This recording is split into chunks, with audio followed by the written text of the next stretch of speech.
முதலமைச்சர் செல்வி ஜெயலலிதா பூரண உடல்நலம் பெற வேண்டி தமிழகம் முழுவதும் உள்ள திருக்கோயில்கள், பள்ளி வாசல்கள் மற்றும் தேவாலயங்களில் சிறப்பு வழிபாடுகளும் பிரார்த்தனைகளும் சிறப்பு தொழுகைகளும் தொடர்ந்து நடைபெற்று வருகின்றன. லட்சக்கணக்கான அஇஅதிமுகவினரும் பொதுமக்களும் முதலமைச்சருக்காக மனமுருக பிரார்த்தனை நடத்தி வருகின்றனர்.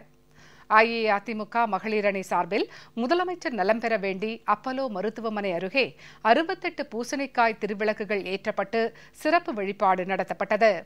சென்னை போரூர் காளி கோயிலிலிருந்து வந்திருந்த ஏராளமானோர் முதலமைச்சர் செல்வி ஜெயலலிதா பூரண நலம் பெற வேண்டி அப்பலோ மருத்துவமனை அருகே சிறப்பு பூஜை செய்து வழிபாடு நடத்தினர்.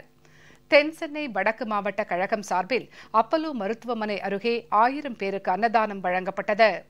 அம்மா கராத்தே பயிற்சி பள்ளியை சேர்ந்த பலர் அப்பலோ மருத்துவமனை அருகே சிறப்பு பிரார்த்தனை மேற்கொண்டனர்.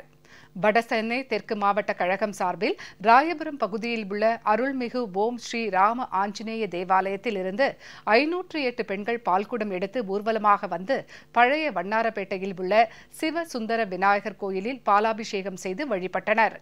பின்னர் பக்தர்களுக்கு அன்னதானமும் வழங்கப்பட்டது. ஈரோடு புறநகர் மாவட்டம் பவானி நகர கழகம் சார்பில் வெள்ளை விநாயகர் கோயிலில் சிறப்பு அபிஷேக ஆராதனைகள் நடைபெற்றன. பக்தர்களுக்கு அன்னதானம் வழங்கப்பட்டது. ஈரோடு புறநகர் மாவட்ட கழக வழக்கறிஞர் பிரிவு சார்பில் பவானி சமயபுரம் மாரியம்மன் கோயிலில் சிறப்பு பூஜைகள் நடத்தப்பட்டது. 504 தேங்காய்கள் உடைத்து சிறப்பு பிரார்த்தனை நடைபெற்றது.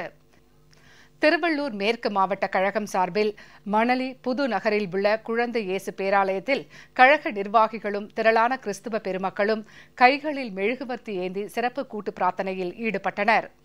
கரூர் மாவட்டம் அரவக்குறிச்சி தொகுதி சார்பாக அருள்மிகு வெங்கடாச்சல பெருமாள் சுவாமி திருக்கோயிலில் சிறப்பு அபிஷேக ஆராதனைகளும் பூஜைகளும் நடைபெற்றன. விழுப்புரம் வடக்கு மாவட்ட கழகம் சார்பில் புது கருவாச்சி கிராமத்தில் உள்ள முத்துமாரியம்மன் கோயிலில் 108 மூலிகை பொருட்களை கொண்டு ஆயுஷ் ஹோமம், தன்வந்திரி ஹோமங்கள் நடைபெற்றன. 108 பெண்கள் பால்குடம் ஏந்தி முக்கிய வீதிகள் வழியாக ஊர்வலமாக சென்று முத்துமாரியம்மனுக்கு பாலாபிஷேகம் செய்து வழிபாடு நடத்தினர். பொதுமக்களுக்கு அன்னதானம் வழங்கப்பட்டது.